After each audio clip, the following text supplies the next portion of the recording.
علی بھائی گھر میں عموماً کبھی کبھار پاؤں کے چپل یا بوٹ وغیرہ الٹے ہو جاتے ہیں، ایسی جوتیوں کو اگر سیدھا نہ کیا جائے تو آدمی گناہ گار تو نہیں ہوگا؟ پلیز تفصیلی جواب دیں۔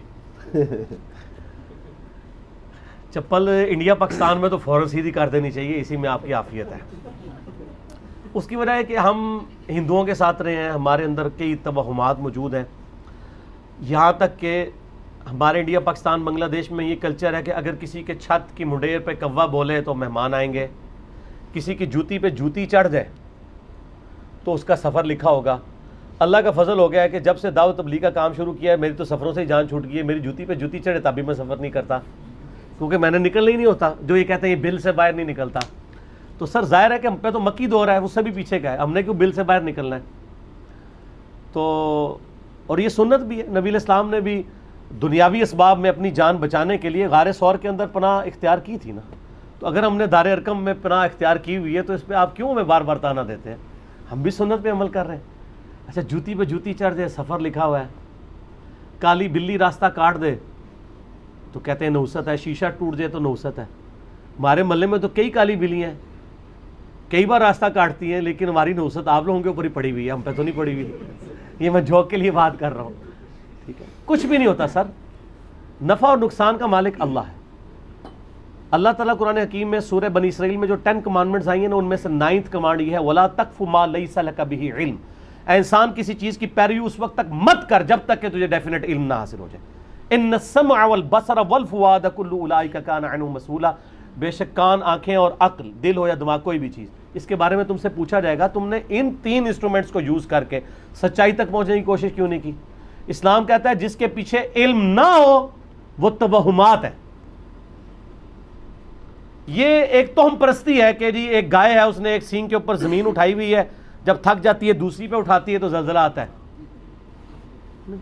اسلام کہتا ہے علوم 2 ہی ہیں، ایک ریویلڈ نالج کتاب و سنت کا علم، اور دوسرا ایکوائرڈ نالج سائنس کا علم۔ اگر یہ 2 علوم کسی چیز کی تصدیق نہ کریں وہ آپ اس کو نہیں مانیں گے، دونوں میں سے ایک بھی تصدیق کر دے آپ اس کو مانیں گے۔ یعنی قرآن و حدیث میں تو کہیں نہیں لکھا کہ مٹی کے تیل سے آگ لگ جاتی ہے، لیکن سائنٹیفکلی یہ پروف ہے۔ The knowledge obtained through observations and experiments is known as science۔ چلے یہ تو بہت موٹی مثال تھی نا، باریک مثال دے دیتا ہوں۔ یورینیم جو ہے جس کی وجہ سے ایٹم بم بنایا جاتا ہے، نیکڈ یورینیم جو ہے سکن کینسر کاز کر سکتا ہے۔ قرآن میں تو نہیں لکھا، حدیث میں نہیں لکھا، سائنس ہمیں بتاتی۔ اسی لیے جو لوگ یورینیم کو ڈیل کرتے ہیں وہ کنٹرول انوائرمنٹ میں کرتے ہیں، اپنے ہاتھوں پہ دستانے رکھتے ہیں کہ کوئی ڈیمیج نہ ہو۔ تو سائنس چونکہ تصدیق کر رہی ہے اس لیے آپ کو اس کو بھی ایسے ہی ماننا ہے۔ لیکن اگر قرآن بھی، سنت بھی، سائنس بھی نہ جس چیز کو کرے اور آپ اس کے پیچھے لگ جائیں، الٹا اسے کرامتیں بنانا شروع کر دیں۔ میں آپ کو ایک لطیفہ سناتا ہوں، ایک مدنی لطیفہ۔ ہمارے ایک آفس کے کولیگ تھے، وہ میرے ساتھ رہ کے گمراہ ہو گئے۔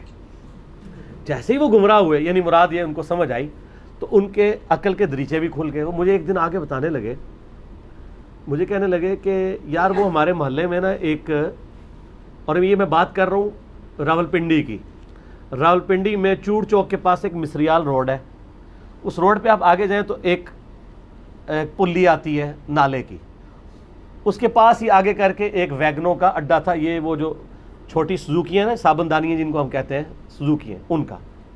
وہاں پہ ایک پرانا سا درخت تھا، تو اس کے نیچے ایک فقیر آ کے بیٹھنا شروع ہو گیا کچھ دن، اور وہ ننگ دھڑنگا فقیر تھا، کپڑے بھی نہیں پہنے ہوتے تھے۔ تو وہ سوزوکی والوں نے اس فقیر کو وہاں سے اٹھایا کہ یار یہاں پہ عورتیں بھی آ کے مطلب سوزوکی میں بیٹھنا ہوتا ہے، اور آپ جیسے اولیاء اللہ جب یہاں بیٹھے ہوں گے تو مسلمانوں کی عورتیں بیچاری کیسے آئیں گی؟ اے اولیاء دا شہر جے، مسلمانوں کی عورتیں بھی نہیں جا سکتی اتنے، نانگے پیر۔ تو ان ڈرائیوروں نے ان کو اٹھا دیا کہ ہماری گاہکی خراب ہو رہی ہے۔ اچھا وہ اٹھا دیا، اللہ کرنا یہ ہوا کہ 2 یا 3 دن بعد ایک آندھی آئی اور وہ درخت گر پڑا۔ اب اگلی بات آپ سمجھ آئے، انہوں نے کہا یہ نانگے پیر کو اٹھایا ہے نا، اس وجہ سے درخت گرا ہے۔ اچھا تو وہ مجھے آ کے بتانے لگے، مجھے کہنے لگے اس طرح ہوا ہے ایسے۔ میں نے کہا آپ دیکھیں لوگ یہ تو کہہ رہے ہیں کہ نانگے پیر کو اٹھایا ہے اس وجہ سے درخت گرا ہے، ڈرائیوروں کی کرامت نہیں ہے کہ اگر ڈرائیور اس کو نہ اٹھاتے اور وہ وہاں بیٹھا ہوتا نیچے آ کے مر جاتا۔ یہ ڈرائیوروں کی کرامت ہے کہ انہوں نے اٹھا دیا۔ ہائے ہائے ہائے ہائے ہائے ہائے ہائے ہائے، کہو نا, لیکن اس طرف آپ کا دماغ نہیں جائے گا کیونکہ آپ نے نانگوں کی طرف جانا ہے. یہ تو ڈرائیوروں کی کرامت ہے. انہوں نے کہا بھائی جی بابا بچا لیا, ایک بابا رحمت اللہ علیہ ہونے تو بچا لیا ہے, ان بدھا ذلو ہی رہے یا حفظہ اللہ رہے, یہ کسی کا دماغ نہیں آئے گا. تو میں نے کہا جی ایک تو یہ پھکی ہے, دوسرا میں نے کہا جی آپ جا کے فزیکلی وہاں پہ چیک کیجئے گا, وہ درخت ایک دن میں نہیں گرا, اس درخت کو لگی ہوگی دیمک, اور یہ سائنٹیفک فینومینا ہے کہ اگر دیمک لگ جائے گی اور ایک دن میں تو نہیں وہ چاٹتی, کئی مہینے چاہیے دیمک کو چاٹنے کے لیے. قرآن میں ثبوت ہے نا, حضرت سلیمان علیہ السلام جس آسا کے کنارے تھے تو کتنی دیر تک کھڑے رہے, دیمک نے ایک دن میں تو نہیں چاٹا, جب وہ چاٹ لیا پھر وہ نیچے آئے. کوئی پاویں کہ دیمک کوئی ایسی بھی ہوتی ہے جڑی 3 گھنٹے چاٹ لے, اس طرح نہیں ہوتا. اچھا وہ اگلے دن ہو کے آئے تو مجھے انہوں نے بتایا, ان کا یار تیری گل صحیح نکلی ہے, یہ میرا کوئی کرامت نہیں ہے نہ میرا کوئی علم غیب ہے, مجھے تو پتہ ہے کہ یا تو سائنٹیفکلی ویریفائی چیز ہوگی تو سائنٹیفکلی اس طرح ہی ویریفائی. وہ کہنے لگا جی وہ صرف کھال ہی تھی درخت کی, اندر سے دیمک چاٹ چھوٹ چکی تھی, وہ تو یہ واقعہ ہوتا یا نہ ہوتا اس درخت کے گرنے کا وقت ویسے ہی آ چکا ہوا تھا, وہ بزرگ کے کھاتے میں ڈلنا تھا جو میں نے ڈرائیوروں کے کھاتے میں ڈلوا دیا. تو پنڈی کے ڈرائیور بڑے کرامت والے ہیں, بزرگوں کو رحمت اللہ علیہ ہونے سے بچا لیتے ہیں. تو وہ ہمات ملائی ہوئی ہیں انہوں نے, اس طریقے سے ہی یعنی مشہور کر دیتے ہیں چیزوں کو. اب وہ چپل کی طرف آ جائیں. یہ چپل کے بارے میں یعنی بزرگ کہتے ہیں کہ جی الٹی چپل رکھی ہوگی نا اگر, تو وہ مفلسی آنے کا ڈر ہے, یعنی اس کے اگر نیچے والی سائڈ اوپر ہوگی تو اس گھر میں غربت آ جائے گی. کسی حدیث میں آیت میں ایسا نہیں ہے. ہاں سائنٹیفکلی اس کے کئی ایک فائدے ہیں کہ اس کو نیچا کیا جائے. الٹی چپل ہے, چھوٹے بچے بعض کا تو اس پہ ہاتھ لگائیں گے, نیچے سے گندگی لگ جائے گی, اسی گندگی سے وہ کھانا کھا لیں گے. بعض اوقات بچے الٹی چپل کو دیکھ کے منہ پہ بھی ڈال سکتے ہیں, ان کے لیے ایک ذرا ڈفرینٹ ایکسپیرینس ہو جاتا ہے. بعض اوقات آپ گھر سے باہر سے آئے, اس کے نیچے گندگی لگی ہے, الٹی چپل ہوگی تو کسی اور کا پاؤں لگے گا, وہ گندگی آپ کے کمرے میں تو سائنٹیفکلی تو کئی ریزنز ہیں کہ آپ اس کو سیدھا کر دیں. باقی اگر نہیں کریں, گناہگاری والا رولا کوئی نہیں ہے اس کے اندر, جس طرح کہ یعنی یہ مشہور کیا ہوا انہوں نے. اور اس میں ایک چھوٹی سی میں کلیریفیکیشن بھی دے دوں, میں نے وہ باپا جانی کے بارے میں ایک دفعہ بیان کیا تھا. ویسے ان کی جو پرانی کتاب ہے فضان سنت, اور ایک آدھ کلپ بھی میں نے دیکھا ہے, اس میں تو انہوں نے کہا کہ آپ یعنی چپل الٹی ہو تو اس کو فوراً سیدھا کر دیں ورنہ آپ کے گھر میں مفلسی آنے کا ڈر ہے. میں نے کلپ میں بات کی تھی کہ انہوں نے کہا کہ الٹی چپل کو سیدھا نہیں کرنا چاہیے, کیونکہ میرے ایک بڑے قریبی دوست ہیں, انہوں نے ایک مجھے بتایا کہ میں نے ایسے ویڈیو دیکھی, میں نے خود تو نہیں دیکھی تھی, تو چونکہ ایک سکہ راوی تھے میں نے ان کے کہنے پہ بیان کر دی. اگلے دن میں نے ان کو فون کیا, میں نے کہا کہ اس طرح میرا پرانا کلپ ہے, اس کے اوپر تو کافی لوگوں نے اعتراض کیا ہے الٹی چپل والے پہ کہ جی لیاس قادری صاحب تو یہ نہیں کہتے ہیں, وہ تو کہتے ہیں سیدھی کر دینی چاہیے, اور آپ نے کہا کہ الٹی.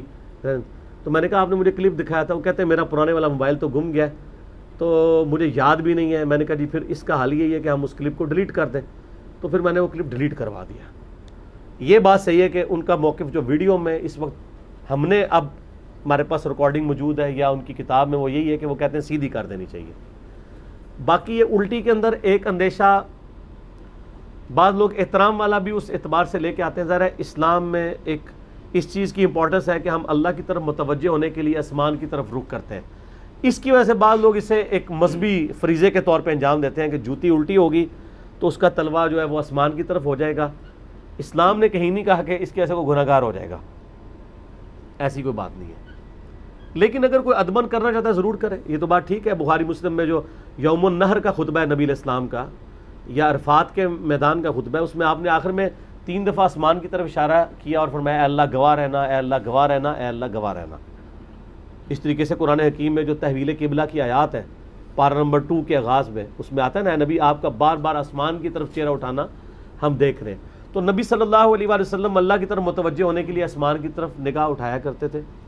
اس کی وجہ سے بعض اوقات مسلمانوں کے ذہن میں آتا ہے کہ یار وہ شاید اللہ کی طرف جوتیاں ہو رہی ہیں, حالانکہ اللہ تعالیٰ تو ان چیزوں سے پاک ہے, اس سے کوئی فرق نہیں پڑتا.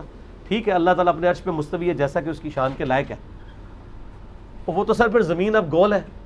ہمارے لیے تو عرش یہاں پہ ہے اور امریکہ والوں کا عرش نیچے ہے, کیونکہ وہ ہم سے 180 ڈگری نیچے ہے.